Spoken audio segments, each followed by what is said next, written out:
Jaume Asens, miembro del equipo negociador de Sumar. Buenas tardes. Sí, hola Antonio, buenas tardes. Bueno, imagino que ya Puigdemont ayer algo les avanzó de lo que iba a exigir hoy, ¿no? Sí, efectivamente, lo que ha contado hoy ya nos lo había contado ayer y de hecho ya conocíamos hace tiempo el contenido de sus posiciones que ha explicado hoy en rueda de prensa. ¿Usted cree que es posible, usted tiene, digamos, mucha experiencia jurídica y también parlamentaria, ¿es posible una amnistía antes de la investidura, antes de la votación? Sí, lo decía María y tiene razón. Sí que es posible. Tenemos el precedente reciente de la reforma penal de sedición que se hizo un mes y posible es. En lectura única se puede hacer, efectivamente. ¿Cree que esa amnistía sería legal? Lo digo porque, fíjese, lo que acaba de decir esta mañana Felipe González. Él considera que esta amnistía no cabe en la Constitución. Vamos a escuchar el presidente del Gobierno, Felipe González, en Onda Cero. Si el presidente del Gobierno dice que todo lo que se haga se hará en el marco de la Constitución, yo digo, de acuerdo, hágase en el marco de la Constitución. Y dígase con claridad que en el marco de la Constitución no cabe ni la amnistía ni la autodeterminación. A partir de ahí empezamos a hablar. Hay que superar el proceso, y claro que hay que superarlo, pero para atraer a la gente a un debate dentro de la Constitución. ¿Cabe o no cabe la amnistía en la Constitución, señor Asens? ¿Usted qué piensa?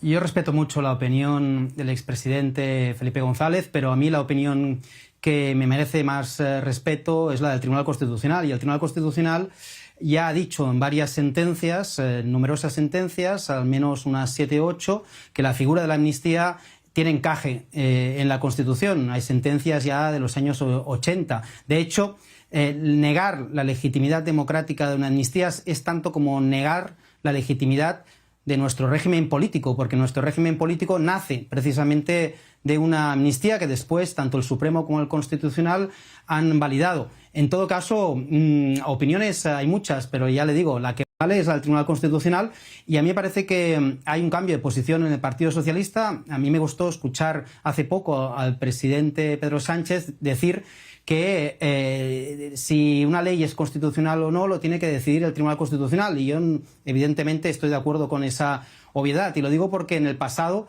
pues hay algunos diputados que se atribuyeron esa función, decidir sobre si una ley es constitucional o no, en el debate que hubo en la anterior legislatura. Si hay una ley que tiene elementos de inconstitucionalidad, esos elementos se pueden subsanar en el trámite, pero el examen de la constitucionalidad de una ley siempre es a posteriori, nunca puede ser a priori, y le corresponde al Tribunal Constitucional. Por tanto, ya le digo, respeto mucho la opinión del señor Felipe González, pero yo respeto más la opinión del Tribunal Constitucional, que ya se ha pronunciado, al igual que muchos otros catedráticos con los cuales nosotros estamos en contacto. De hecho, hemos encargado un dictamen sobre esta materia que próximamente pues vamos a tener y seguramente vamos a compartir con la opinión pública.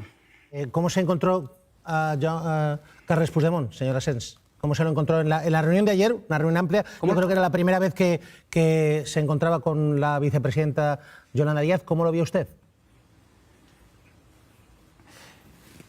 Bien, yo creo que en cualquier negociación política es importante partir de un principio democrático, que es el del reconocimiento del otro, del que piensa diferente, ¿no?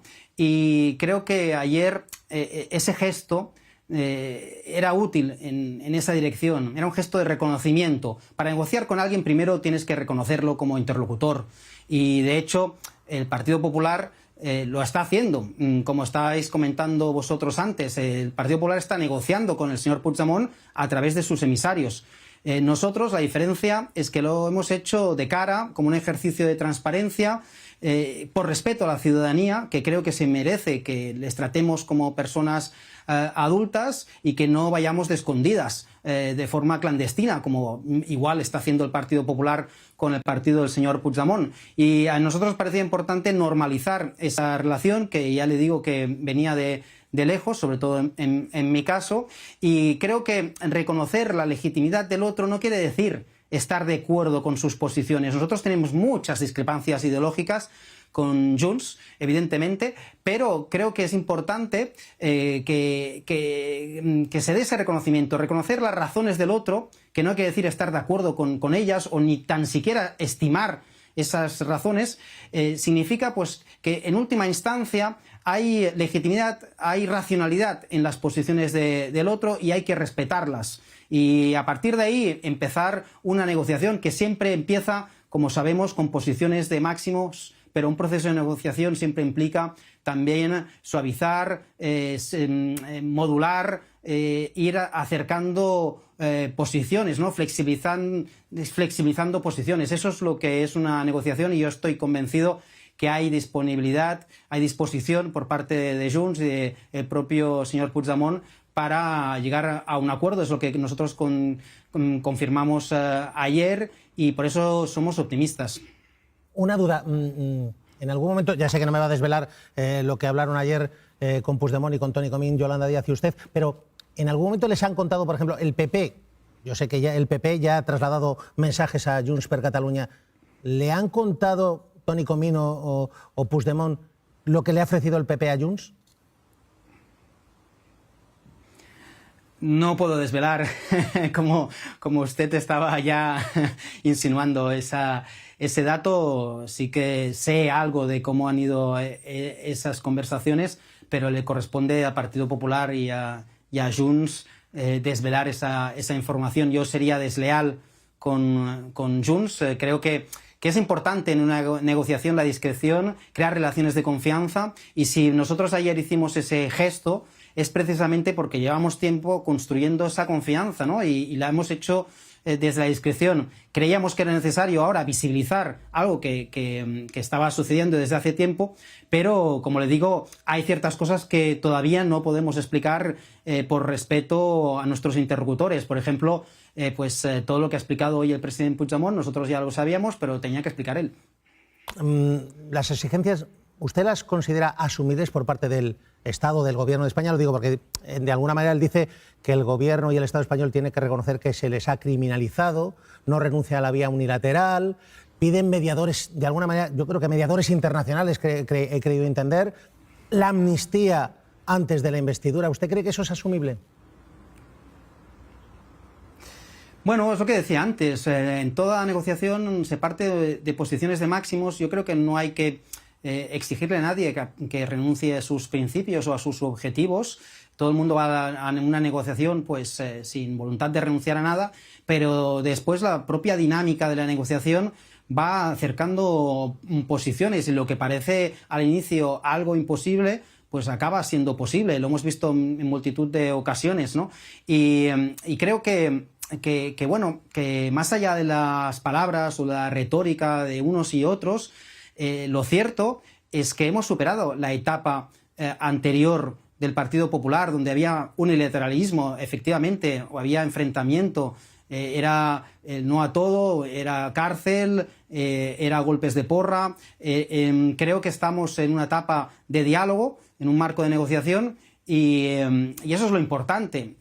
Creo que por la vía de los hechos no estamos ahora en la fase de la unilateralidad, como si estuvimos en el pasado, a partir de la sentencia, que también creo que fue un gesto de unilateralidad, la sentencia del Tribunal Constitucional que anuló un estatuto de autonomía que fue votado mayoritariamente por los catalanes, que fue aprobado por el Congreso de Diputados, por el Parlamento de Cataluña, pero que por recurso del Partido Popular y por un Tribunal Constitucional que tenía el mandato caducado y que tenía un presidente con la militancia del Partido Popular, ¿no? que era un militante del Partido Popular, pues todo eso se rompió, digamos, una relación de bilateralidad, se rompió la Constitución territorial, el Pacto del 78, y ahí empezó todo.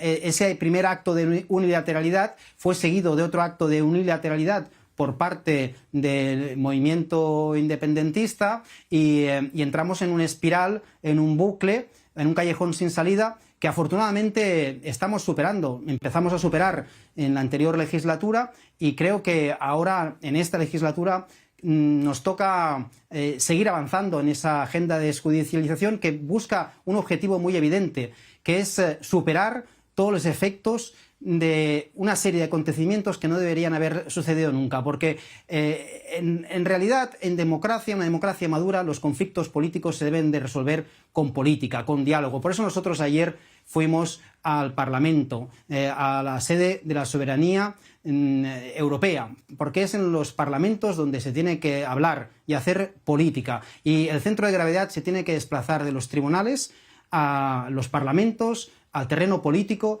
y eso pasa pues por hacer lo que tienen que hacer los partidos, que es dialogar entre ellos, reconocerse y avanzar. Y por eso creo que estamos en una nueva etapa del diálogo, de concordia, y estamos superando pues todavía todas las heridas del pasado, y hay que acabar de cicatrizarlas para poder mirar al futuro. Jaume Asens, equipo negociador, el líder del equipo negociador de Sumar. Gracias por estar con nosotros en directo. Suerte. Gracias a vosotros. Fins ara. Hasta luego, Antonio. Ahora mismo en directo, Feijóo dice que las condiciones de Puigdemont son inaceptables. Le escuchamos. O un bloqueo y una